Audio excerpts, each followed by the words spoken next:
They think that the people who watch movies don't care how they get made, they don't think they care what gets made. They think that they can basically slap a Marvel logo on anything and people will show up and it will make $1 billion. Hello,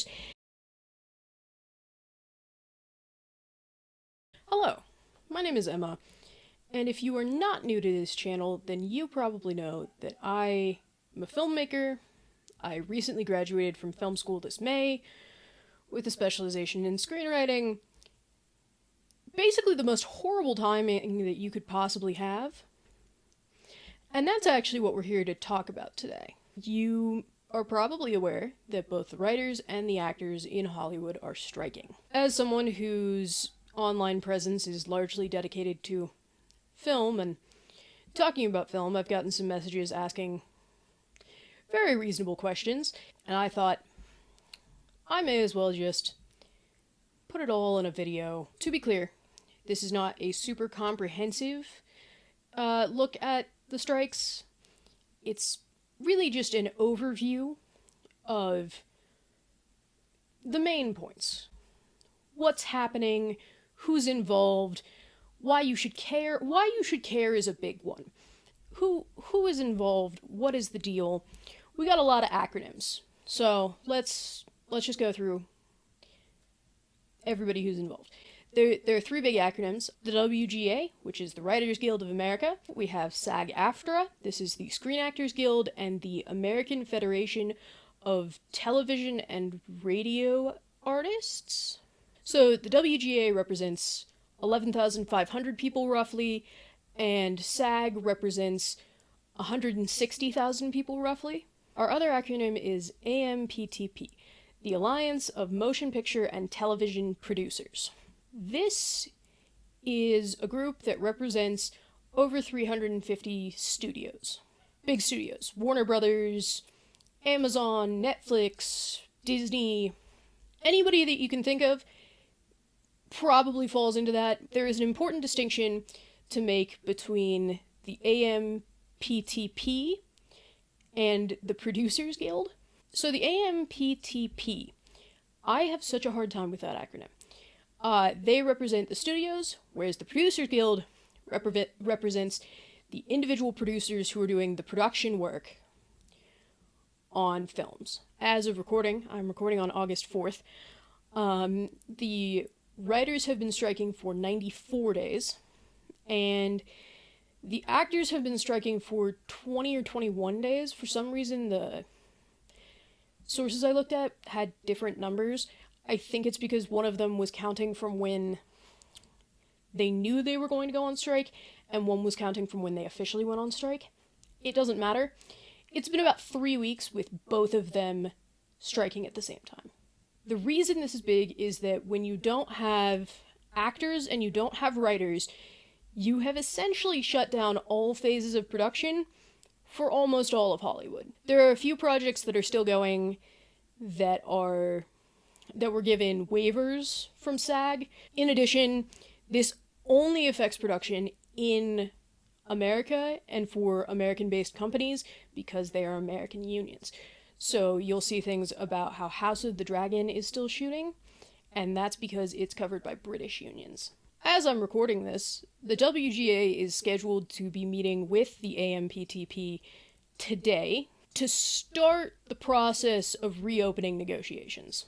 You probably have the very fair question of what the hell do these people want? The demands for SAG and the demands for the WGA are different in the minutia.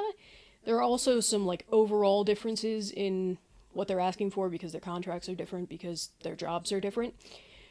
But there are two really big issues that overlap for both of them, and they are kind of the biggest sticking points and very important for the future of the industry, and that's what I want to go over today. The big ones for both writers and actors are residuals and the use of AI. Residuals are payments that are made when a show is released and then re-released, like on broadcast television. You also get it with film, but it's really a big deal for television. The way that residuals have worked historically is that when you make a show, you get paid a certain amount of money to write and act in it, and then you also get a guaranteed amount that they will pay you each time that it reruns. And that amount is usually diminishing, so like the third time it runs, it pays less than like the second time it ran. It's why shows like Friends that have been just run on TBS on a loop for the past 20 years still make the people who acted on it millions of dollars. It's a way for people to continue to be paid for the work that they did and to participate in the success of the show. Writers and actors are making less in residuals than ever. Why is this? Because the media has largely shifted to being streaming-based. And what happened was, when streaming was instituted, it was considered new media and kind of experimental technology. And so they didn't think that it was reasonable to offer residuals for it because there was no way of knowing what it would end up being, right? That makes sense in like 2008. 2023, when everything is streaming, it makes significantly less sense. But so just to give you an illustration of what this means. The man who wrote Squid Game, he was only ever paid for the initial writing of the show. Why does that matter? In the first month of its release, 142 million households watched Squid Game. It increased the value of Netflix by $1 billion. That's not true. Almost $1 billion. And none of that made its way to the creator and writers. You have the same thing in acting. I know Kimiko Glenn, who was on Orange is the New Black, recently showed a residual check that she got for the show that was $27. The other big issue for both unions is AI. SAG said when they went on strike that the proposed deal from the AMPTP included a provision that would allow studios to bring in a background actor for 1 day's pay as a background actor, which is $200 and some dollars. I don't remember the exact amount, but $200 some dollars to be digitally scanned. And then the studio would just own that scan of that person's likeness for all time and can use it whenever and however they wish without consent or further compensation.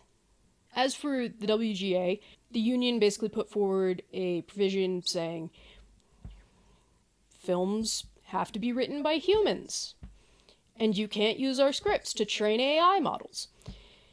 And the studios came back going, well, we'll keep writers involved in discussions on new technology. Some studio executives have been quoted talking about how AI is an inevitability, and while it won't totally replace human workers, and it should be viewed as a co-pilot situation, we should embrace it because of progress. And yes, many people will lose their jobs, but like, who cares? That's not a direct quote, but that is very much the gist of the studio opinion. The thing about art is that people make it, and then other people watch it, and they connect to it because it's rooted in human experience. A computer model doesn't have human experience. A computer model can basically just more effectively do what a studio head does, where it looks at, oh, this movie was successful, and this movie was about a romance. We need more romance. And then just spit it out with a romance. There was a news story relatively recently from a writer on The Bear, which I still haven't seen, but I have heard is very good. Bear is insanely popular. It's won, I want to say, several awards, but one of the writers came forward and was basically talking about how he was struggling super financially during writing it and after writing it, and that he went to an award show where his show won Best Comedy Series, And the bow tie that he wore to that show was purchased on credit, because he couldn't afford one. Both of the guilds released their initial list of demands and the response from the studios, and if you're interested, I would recommend checking it out because it was really interesting to go and look through. And now it's time to answer some of the questions that I received from Instagram. This was one of my favorite questions. If they're only striking now, why has everything sucked so much for the past few years? Maybe I shouldn't answer this question because many times when it was asked to me, it came attached to a rant about queer agendas. So I think that what the questioners think is not working about Hollywood and what I think is not working about Hollywood are two entirely different things. What is produced by the studio system in Hollywood is actually not decided by the writers. The studios pick what gets the money, pick what goes into production, and all of that. And so the thought process is that things like Marvel, or DC, or Fast and the Furious, or list any number of the reboots, remakes, rehashes that we have had in the past 10, 20 years, are more sound financial decisions than taking a risk on something new. So it's not necessarily that the writers are just so stupid that they're only able to rewrite the same story over and over, right? The studio system has decided that that is the best way to make money. This isn't a new problem, by the way. In the 1940s and 50s, do you know how many freaking sequels the movie Dracula has? Not like any of the modern Draculas or like the spin-offs or like uses of the public domain. I mean like the 1930s Dracula. It has like 4 direct sequels. This is not a new problem. It's exacerbated a lot because the amount of money that is being made in film is a lot higher, but like it's not a new problem. The best way to show studios that you want more original content and less of the reboot stuff, put your money there. Go see original films in theaters, rent them online. Like, it sucks, but like money is what speaks in the industry, and so if you want to see a specific type of media, you gotta be willing to put your money behind it. My final genre of question that I got asked was, why are these rich people striking against other rich people to become richer? There keeps being a stat that's shown about SAG-AFTRA's health insurance membership, and I decided, just for effectiveness' sake, I'm going to reverse the statistic. Because you keep hearing that 86.3% of people in the guild were unable to qualify for health insurance. But I think it's even crazier if you say only 12.7% of people in the Screen Actors Guild were able to qualify for health insurance. To qualify for health insurance in SAG, you have to make $27,000 a year. Also, to get into SAG, you have to be a working actor with a specific number of, like, credits to your name. So it's not like Joe Schmo off the street who wants to be an actor but has never been anything is, like, bogging down their numbers because he hasn't gotten anything and he's not making any money. So yes, big-name celebrities would be totally fine if there was no renegotiated deal, but that's not who makes up the majority of actors. It's not who makes up the majority of writers. It doesn't make up the majority of anybody in the industry. Most of those people are working class people. It's not this exclusively glamorous experience where everybody gets paid tons of money to do everything. If I could make an overall thesis, this strike is about making sure that a few things happen. One, that people who work in the industry, at least in the 2 guilds that we're discussing right now, are able to afford to continue working in the industry and do the work that they do. And thing 2 is it's really trying to set up a last line of defense so that we don't end up with just AI reconstituted mush for film and television in like 15 years. The studios are really banking on the average consumer being ignorant and apathetic. They think that the people who watch movies don't care how they get made, they don't think they care what gets made. They think that they can basically slap a Marvel logo on anything and people will show up and it will make $1 billion. I don't think people are. I think that you can tell the difference, and I think that most people care. At least somewhat. Who knows, maybe the corporate robot overlords will pull up this video clip to laugh at me in like 10 years. That'd be fun. The last thing is that I have a lot of people asking how they can help support the strike, and big thing, a lot of people are mistakenly believing that a strike is equivalent to a boycott. There has not been a call for a boycott on streaming services or films. In fact, if anything, it's being encouraged that you go out and watch movies in a theater, watch things on streaming services, because numbers are the biggest thing that help.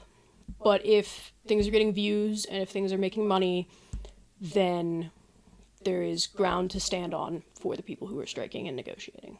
In addition, you can sign the WGA's letter of support. You can sign in solidarity with SAG-AFTRA, post online in support of the strike, repost things from SAG and WGA members. You can also donate to strike funds. I'm going to see if I can find a good link, and I'll put it in the bio. And then, yeah. Alright. That was a lot of me talking. Goodbye.